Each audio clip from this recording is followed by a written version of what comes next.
Evet arkadaşlar, Ali'nin çiftliğinden herkese bir kez daha merhaba. YouTube kanalımıza hepiniz hoş geldiniz. Bugün de biliyorsunuz daha önceki videoda ne yaptık? Ahırın içerisindeki yaptığımız işleri tanıttık. Hava da biraz soğuk ama yine de bu videoyu çekmek istedik. Ortaya bir şeyler çıkarmak için. Tabii biz bir şeyler çıkardık ama video babında da işte bir şeyler yapmak istedik. Gördüğünüz gibi arkadaşlar burada ne yaptık? Burada da açık besi yaptık. Bu tamamen yine söylüyorum içerideki olduğu gibi burada da aynı şekilde kendimiz yaptık bu işçiliği. Burada da hepsi tamamen geri dönüşümden kullanılmış malzemeden yaptık. Bunların hepsini hurdadan aldım arkadaşlar. Bunlara hiç para vermedim. Yani vermedim derken para verdim ama yarı fiyatına verdim. Yarı fiyatının da aşağısına verdim.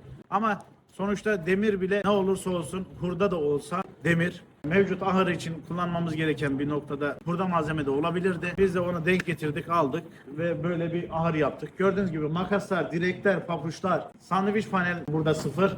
Aşıklar sıfır. Burayla alakalı da anlatacak olursam arkadaşlar burası 18 metreye 6 metre açık besi bir ahır. Ben her zaman söylüyorum. Bağlı sistemlik yapılacak hayvan da var. Açık sistemde yapılacak hayvan da var. Yani şöyle söyleyeyim size. Bağlı sistemdeki hayvan verimiyle açık sistemdeki hayvan verimi aynı olmuyor. Kesinlikle aynı olmuyor.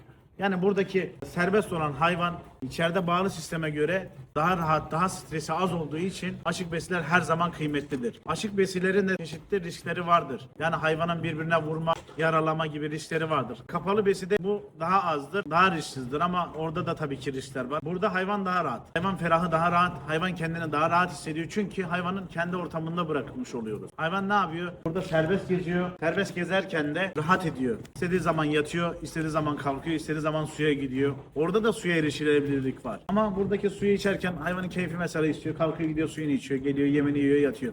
Buradaki ahırın detayını anlatacak olursak şu anda tam bitmedi zaten ahır. Yani şu andaki ahırımız yarım. Yani yarıdan biraz daha fazla diyelim. Çünkü daha buraya gemlik kilit sistemi gelecek. Oradaki gösterdiğimiz kenarlar kapatılacak. Öbür taraftaki bir aşı yolumuz var. Yani şimdi şunu söylemek istiyorum. Biz buraya 18 metreye 6 metre yaptık. Buranın aynısını şuraya da yapmayı planlıyoruz. Ama şu anda ilk etapta sadece burayı yaptık. Biz bu ahırı planlarken hani ben birçok proje inceledim. Birçok projeye baktım. Biz bunu planlarken, yaparken şunu yaptık arkadaşlar. Biz burada hem bağlı sisteme dönebiliyoruz hem de açık sisteme dönebiliyoruz. Yani bağlı sistemde dediğiniz zaman ne demek istiyorum? İçerideki bağlı sistemimizdeki projeyi görmüşsünüzdür. Şimdi bunu anlatacak olursam burada 2 metrelik bir yatak mesafemiz var. Mevcutta bu yem yolumuz burası, yatak yolumuz burası. Bağlı sisteme dönersek eğer hayvanları yine aynı şekilde buradan yem yiyecek şekilde buraya bağlıyoruz. Burada bağlı duruyor, yemini önde yiyor. Burada yatıyor. Hayvanın yatak mesafesi. Buradaki mesafemiz 2 metre. Yani nizamisi normalde yatak mesafeleri 2 metre olarak bulunur. Ama büyük hayvanda 2-2.20'ye kadar çıkabiliyor. Biz bunu normal standartlara göre yaptık. 2 metrede yeterli. 1.80 yapan da var, 2.20 yapan da var ama biz 2 metre yatak yerimizi buraya koyduk. Hayvanlar yemini yiyip yatabilirler burada. Burada 2 metrelik bir gübre sıyırıcı yolumuz var. Buraya bir 65'lik bu demir kullandık. Bu demiri de şöyle gösterirsek baştan sona kadar. Sıyırıcımız oradan gelecek. Buradan şuraya bir gübre çukuru yapacağız. Oraya doğru inecek. Bağlı sisteme dönersek eğer burada hayvanlar bağlı. Burası gübre atma yolu diye tabir ettiğimiz yer. Yine aynı şekilde burada da bir yatağımız var. Yani şurada hayvan rahatlıkla yatabiliyor. Burada hayvan rahatlıkla yatabiliyor. Bir yem yolu olarak bir mesafe bıraktık. Buradaki mesafemiz 1.60 yani 160 santim bir mesafemiz var. Açık besiye olarak kullandığımızda hayvan giriş çıkışları tamamen buradan olacak. Yani hayvan kafadan girecek ya da şuradaki kapıdan girecek. Padoklara ayrılacak. Burası 18 metre ama ben burayı 6, 12, 18 şeklinde bölmedim. Burada sadece 2 tane bölüm olacak. Bir tanesi 12 metre bir tanesi 6 metre şeklinde böldüm. Burasını da aşı yolu olarak kullanacağız demiştik. Aşı yolunda da şöyle söyleyeyim. Hemen giriş çıkışları için kafalara birer tane kapı koyduk. Onları tabii tam bitmediği için bir şey yapmıyoruz. Hayvan buradan girecek. Padokların girişleri buradan olacak. Hayvanları padoklara bağlayacağız ya da içeriye sokacağız. Açık besiz hayvanlar buradan serbest gezecek. Buralar kapanacak. Aynı zamanda da aşı içinde eğer kafa kilit sistemi olursa aşılamayı kilit sistemine hayvanı yemle getirip kafa kilitlerini kilitleyip aşılarını da yapabiliyoruz. Ama tabii bu yarın öbür gün ithal hayvan işi olursa, ithal besicilik yani besi hayvanla dönersek biliyorsunuz angusları mecburen zorunlu bir şekilde kesinlikle aşı yolunu almamız gerekiyor. Aşı yaparken bunları kilit sisteminde zapt etmek biraz daha zor. Zorunlu olarak ne olacak bir mesafede buradaki araya süreceğiz hepsini. Aşılamayı için hepsini burada sıkıştırıp aşılarını o şekilde yapmayı planlıyoruz. Şimdi ara bölmeleri nasıl yaptım? Şimdi arkadaşlar bu gördüğünüz malzeme şey değil. Yani buna özel bir yaptırdım ya da işte bir yerden kestirdim, biçtirdim bir malzeme değil. Bu malzeme tamamen inşaat iskelesi. Şöyle söyleyeyim. Bu malzemenin gördüğünüz bu malzemeler şunlar inşaat iskelesi. Bunlar da lazer kesimde parça için kesilmiş bir malzemeydi. Biz de bunu buradaki elek şeklinde olan demirleri kullanma gereksinimi duyduğumuz için Bunları kaynatarak burada değerlendirdik. Yani dediğim gibi bu da bir geri dönüşüm malzemesi. Buradakiler de inşaat iskelesi. Bu aradaki mesafeyi kaçış kapısı olarak planladım. Çünkü yarın bir gün angus mangus bir şey olursa bunu biraz daha daraltabiliyoruz, genişletebiliyoruz. Bu sistem tamamen portatif bir sistem. Gördüğünüz buradaki malzemeyi kaynattık. Şurada bir borumuz var. Bu borunun içinde yine bir borumuz var. Bu boruyu çıkarıp buradaki sistemi komple çıkarıp alabiliyoruz. Çıkarmaya da biliriz. Bu sistem burada yine sabit kalıp bunu yukarıdan halatlarla yukarıya doğru kaldırıp buradaki geçişi ya da padok arasındaki mesafelerin bölümlerini çok rahatlıkla sağlayabiliyoruz. İstersek bunu alıyoruz. İstersek yukarıya doğru kaldırıp yukarıya sabitleyebiliyoruz. İstersek de sadece şu içerideki görmüş olduğunuz borular, bunlar çıkabiliyor. Buradaki borular birer metredir. Bunların hepsine ayaklar yapacağız sabitlemek için. Borular çıkabiliyor. Sadece bunu yukarıya da kaldırabiliyoruz. Yani bunlar hepsi seçeneklerin içerisinde var. Dediğim gibi uygun malzeme, uygun işçilik, kolay, en rahat nasıl yapabiliyoruz onları da işçilik adına kendimize ne kadar rahatlık, ne kadar kolaylık sağlayabiliyorsak yerleri istediğimiz şekilde değiştirebiliyoruz. Şimdi arkadaşlar bizim mevcudumuz kiralık bir çiftlik bizim için. Ama için biz mal sahibimizden de Allah için çok razıyız. Kendileri de çok iyi insanlar. Bize her kolaylığı sağlıyorlar. Onun için de onlara teşekkür ediyorum. Bu videoyu izliyorlar mıdır bilmiyorum ama izliyorlarsa da buradan onlara da selam olsun. Çok iyi insanlar. Bizim önümüzü açmaya çalışıyorlar. Biz elimizden geldiğince yaptığımız şeyi burada kalıcı olarak bırakmayı düşünüyoruz. Ama olası bir durumda hani gün olur şartlar dönebilir. Sonuçta kiracıyız. Olası bir durumda herhangi bir şeyle karşılaştığımızda yine çok rahatlıkla söküp takabiliyoruz. Çünkü biz kendimiz çelikçi olduğumuz için burada da aynı mantık. Kesimhanenin videosunda da göreceksiniz. Kesimhane de aynı mantıkta oldu. Yani biz burayı yaklaşık bir hafta gibi bir zamanda yaptık. Ama buranın sistemi şu, tamamen cıvatalı sistem. Plakalı cıvatalı sistem. Yani şu görmüş olduğunuz cıvatalı sistemi şöyle göstereyim. Gördüğünüz gibi burada yere duvelle sabit.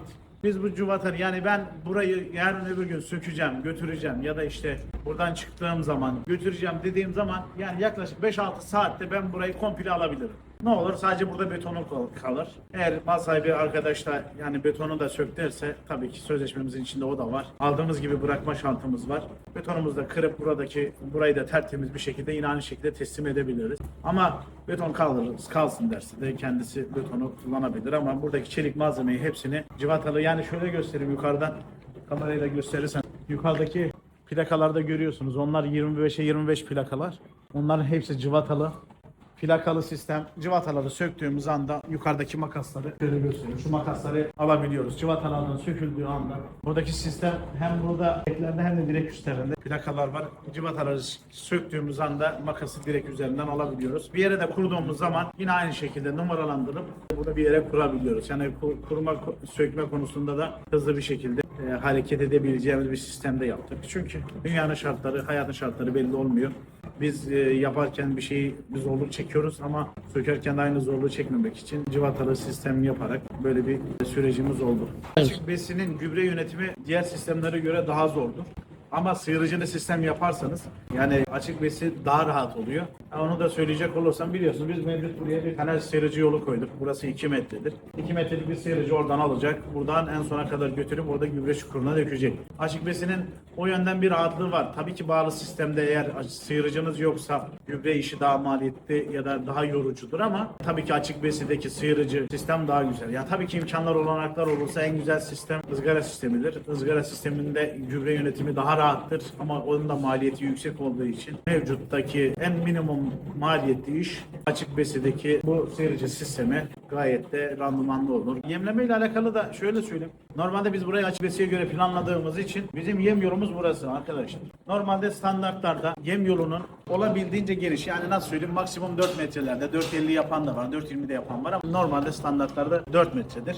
Bu da yemleme için şöyle bir avantaj traktör yemlemesi için 4 metre bırakılıyor ama artık sadece traktörle değil raylı elektrikli yem karmalar da var. Bizim kullanım alanımız biraz dar olduğu için biz buradaki yemleme yolumuzu 3 metre bıraktık. O da bizim için bir dezavantaj değil. Biz 3 metreye yem karma firmalarıyla görüştüğümüzde bize 3 metreye de yem karma yapabildikleri için biz minimum kullanım alanımızı çok da böyle büyütmeden çünkü metrekare maliyetleri çok yüksek olduğu için yani yem yolunu da genişlettiğinizde otomatikman ahırınız da genişliyor. Çatı maliyeti biniyor. İşte sandviç paneliniz yüksek maliyetli çıkıyor. Yem yolumuz burası. Bu mevcut gördüğünüz ahırın aynısını bu tarafa da yapacağımız için burada bir 3 metrelik bir yem yolu bıraktık.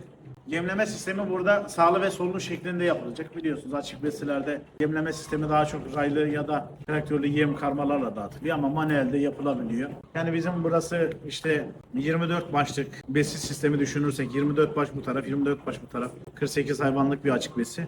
Ama şeyi de yapabiliyoruz. Yani bu yemlemeyi biz elle de yapabiliriz. O günün şartları, o günün imkanları olursa mesela tabii buraya da bir elektrikli yem karma güzel olur, iyi olur. 0,4 santim sandviç panel, ekonomik boylarda panel almak istedim.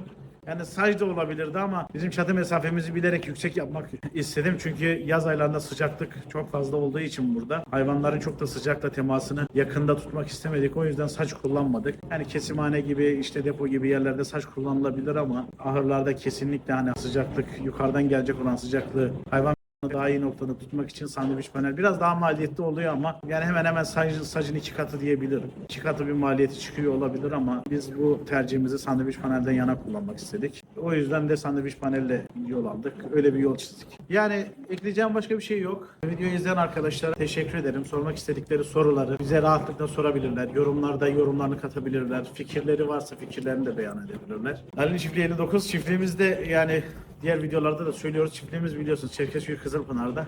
Google'a zaten yazdığınızda Ali'nin çiftliği, Siri'ye de sorabilirsiniz. Siri de biliyor. Siri'ye sorabilirsiniz. Siri beni Ali'nin çiftliğine götür derseniz sizi buraya getiriyor. YouTube, Facebook, Instagram sayfalarımızı takip etmeyi unutmayın. Beğenirseniz, abone olursanız sevinirim. Bize zaman ayırdığınız, videomuzu izlediğiniz için size teşekkür ediyorum. Ali'nin çiftliğinden herkese kucak dolusu sevgi gönderiyorum. Kendinize iyi bakın. Allah'a emanet olun.